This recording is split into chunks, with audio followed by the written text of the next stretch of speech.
I know she will be good, but not this good. Let me start this with something I did not expect at all. A while ago, I made a pretty bold claim that Chisa's strongest team sits right next to Phrolova and Qiuyuan, and while a lot of people nodded along, others gave me that look like I'd just committed a gaming war crime.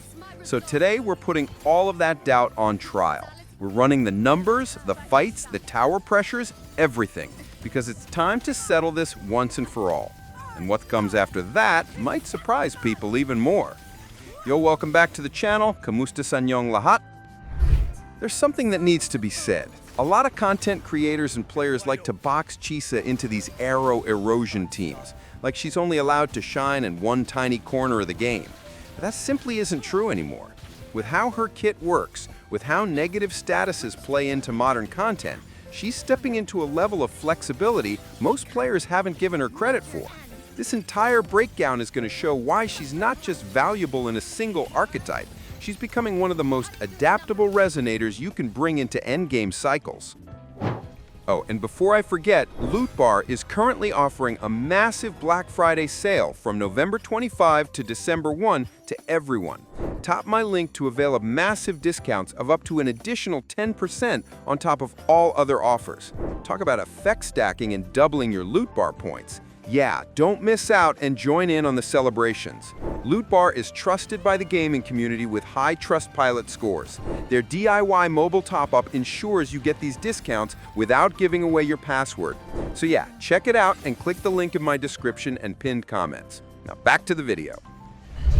Let's talk about the testing setup, because we're not doing simple sparring matches. We're taking Chisa, Phrolova, and Qiuyuan into a gauntlet of Tower of Adversity runs, and we're matching them against some of the most commonly compared team variations. First up will be Carlotta, Shakona, and Chisa. Then we're going straight into Phrolova, Qiuyuan, and Cantarella. And finally, we're putting Phrolova, Cantarella, and Chisa through the same treatment. This gives us a clean comparison across every angle players care about. To make this meaningful, we're running these schemes across the top floors of the Tower of Adversity, the ones that actually matter. The left and right towers don't offer any special benefit for negative status teams, so they act as our neutral results. The left tower gives spectral resistance shred and a boost to damage after liberation, but nothing that specifically pushes Chisa into an unfair advantage. The right tower provides glacio resistance shred and stacking resonance skill damage after liberation. But once again, nothing here favors the negative status playstyle. This is important because it means none of our results can be blamed on the side towers giving someone a free win. The middle tower, though, is where things get really interesting. This floor significantly changes how the tests unfold because it starts rewarding teams more and more as the timer moves past the first minute. Every 5 seconds after that, damage keeps increasing until it caps at a huge boost. Non-negative status damage gets reduced, which is hilarious because that debuff turns itself off the moment the enemy is actually affected by a status. On top of that, Resonators begin ignoring a significant chunk of the enemy's defense, and negative status damage gets amplified by a big margin. And if that wasn't enough, Havoc Beam targets take even more damage. This is where Chisa absolutely thrives. It makes the entire environment lean in her favor compared to traditional teams that don't leverage these mechanics. When everything stacks together, negative status teams gain a level of offensive momentum that standard comps simply can't replicate. This is why these results are important. They highlight how Chisa performs when the content actually rewards the mechanics she's built around. One last important detail before we compare the runs. When it comes to these tower tests, the clear time works differently from what most players expect. Higher clear time means better results. Faster time equals higher clear strength. Also, I will only show the last rotation loop so that we don't eat much time on it. Do note that care has been made to get the best possible results from each test subjects, because even I want to objectively know which one really is better. So, with all that said, this is the moment the community has been waiting for. We're going to see how Chisa performs with Phrolova and Qiuyuan. Next, we will look at Carlotta, Shakona, and Chisa. Then how she stacks up when Cantarella steps into Qiuyuan's slot, And finally, how she holds her ground alongside Cantarella and Phrolova. By the end of this, you'll have a complete understanding of her universality, and whether pulling Cantarella makes sense if Qiuyuan isn't in your roster. Let's jump right in and break the silence around her true power once and for all. First off, let's take a look at how each team handled the left tower against that ever-annoying Mephis. Our control lineup, Phrolova, Qiuyuan, and Chisa, goes in first to set the baseline. After that, we bring in the arrow erosion trio of Cartathia, Shikona, and Chisa. Then we're swapping to Phrolova, Qiuyuan, and Cantarella. And for everyone who doesn't have Qiuyuan, we also tested Phrolova, Cantarella, and Chisa.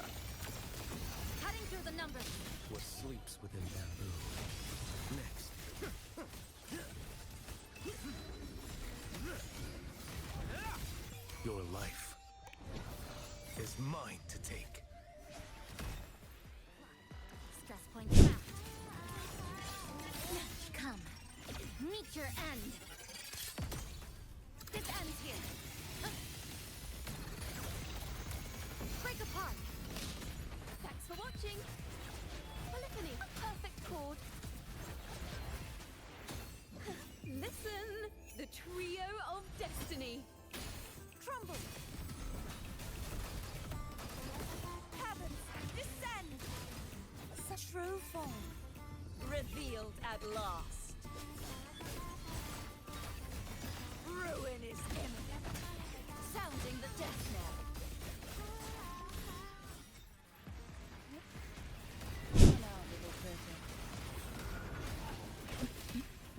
Sink into the endless. What sleeps within bamboo? Nothing you want to do. Mandate calls. Judgment falls. Annihilation. We wither together. By sea's venom. Oblivion. Absolute futility. Symphony of life.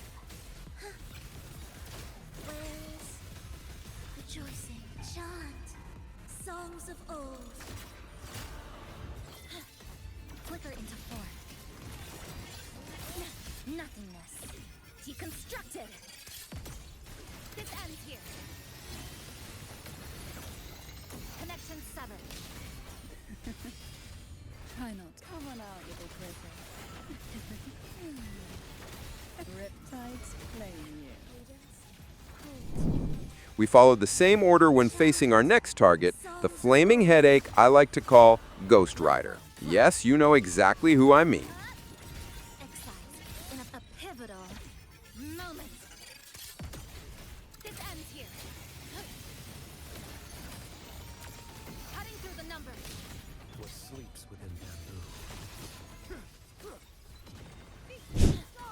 Flicker into form. Cut. Down a pivotal moment.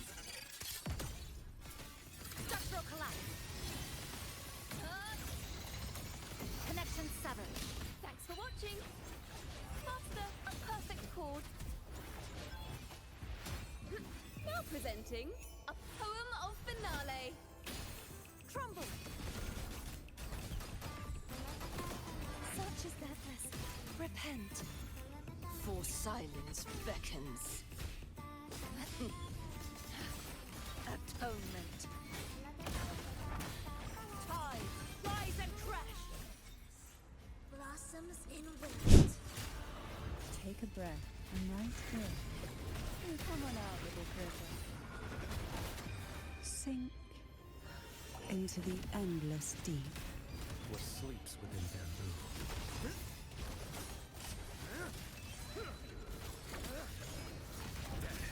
Mandate calls. Judgment falls. Annihilation.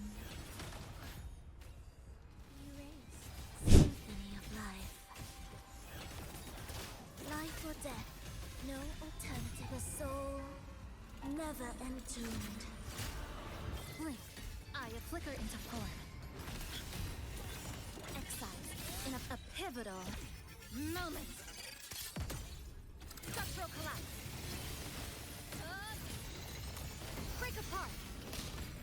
Take a breath. I'm right here. Come on out, little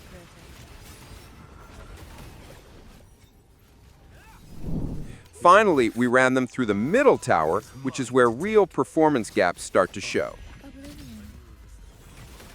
We with Ictus, ready. Preparatory beat, begin. Witness, blossoms in wilt. Flicker into form. Push, down to a pivotal moment. This ends here.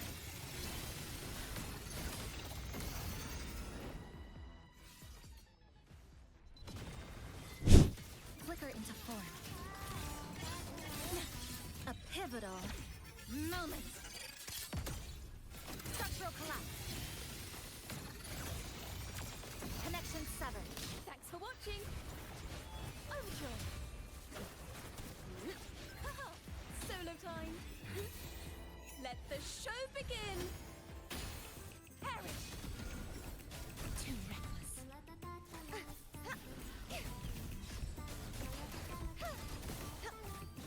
Such is their blessing. Oceans. Bow before me. Judgment falls. Ensemble. Absolute erase. Symphony of life. Life or death. No alternative. Chant. Songs of old.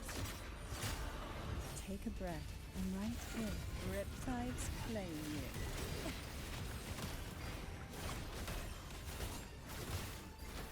you. Engulfed by seas vanished. What sleeps within bamboo.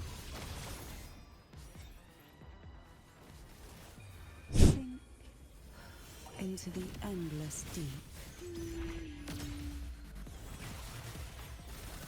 Meaningless Ictus, ready. Cadence, halt.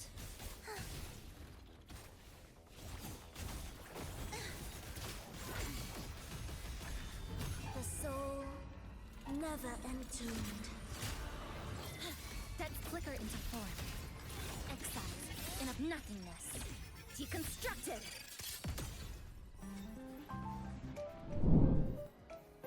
Now that we've seen everything, here's the clear breakdown of how the teams performed. Phrolova, Qiuyuan, and Chisa dominated all three towers with the fastest clear times. Their synergy is just too clean. Consistent damage, reliable buffs and debuffs, and a rotation flow that feels natural and effortless. They shredded every floor with zero hesitation. As for Carlotta, Shikona, and Chisa, the team some creators keep hyping as her only supposed home, they actually performed the worst on both side towers. They only climbed to second place on the middle tower because the negative status and Havoc Bane buffs carried them. Outside of that, the team just doesn't compete. For players wondering whether they should pick Chisa or Cantarella, it's worth noting that Phrolova, Qiuyuan, and Cantarella took second place on both side towers. They missed a 3-star on the middle tower by 9 seconds, which is understandable since they don't benefit from negative status or Havoc Bane bonuses the way Chisa teams do. Even so, they hold a solid second place behind the main trio. For anyone who missed out on Qiuyuan and is debating whether they need both Chisa and Cantarella for Phrolova teams, here's your answer. The Phrolova, Cantarella, and Chisa lineup didn't top any charts, but they didn't crash anywhere either. They sat comfortably in third place across all towers. Not the strongest option, but definitely steady and reliable. With all that said, here's the objective conclusion. First, Chisa is far more universal than people give her credit for. I've tested her at length on the side towers and on overdrive runs with Galbrana, Qiuyuan, Jinshi, Carlotta, Yuno, and Augusta. She consistently turns any team into a negative status-enabled comp, and performs well while doing it. Second, the idea that Chisa is only meant for arrow erosion teams is simply false. She slots into far more playstyles than that, and in many cases she performs better outside arrow erosion. That myth is pure misinformation. Third, between Chisa and Cantarella, the results speak for themselves. Chisa comes out on top. Fourth, if you don't have Qiuyuan, should you invest in both Chisa and Cantarella for Phrolova teams? Yes, absolutely. And fifth, she was intended for negative status, but now we know that Chisa's best team is with Phrolova and Qiuyuan, or its derivative with Cantarella or Camellia. And for those asking about S0, R1 Zani, and Phoebe without their signature weapons, I tested them too. Honestly, they struggle. I tried pairing Chisa with both, and even tried Phoebe as the main DPS. They couldn't 3-star the middle tower even with all the buffs going in their favor. They can manage on the side towers if you're willing to sweat for it, but that's pretty much the limit. Zani leans too heavily on Phoebe, and Phoebe herself feels clunky and tedious. Compared to the smooth flow of Chisa teams, they fall short. Spectral Frazzle will need new units that can actually keep up with Chisa, and sadly, Phoebe and Zani aren't those units. So that's the full picture. At the end of the day, it's up to you to decide which teams feel right for you, but hopefully this cleared up the questions a lot of players have been carrying around. If this video resonated with you, please drop a like and subscribe. Ring a bell for massive gacha luck. Thank you so much for watching. Maraming salamat po, and I will see you in the next video drop. Goodbye.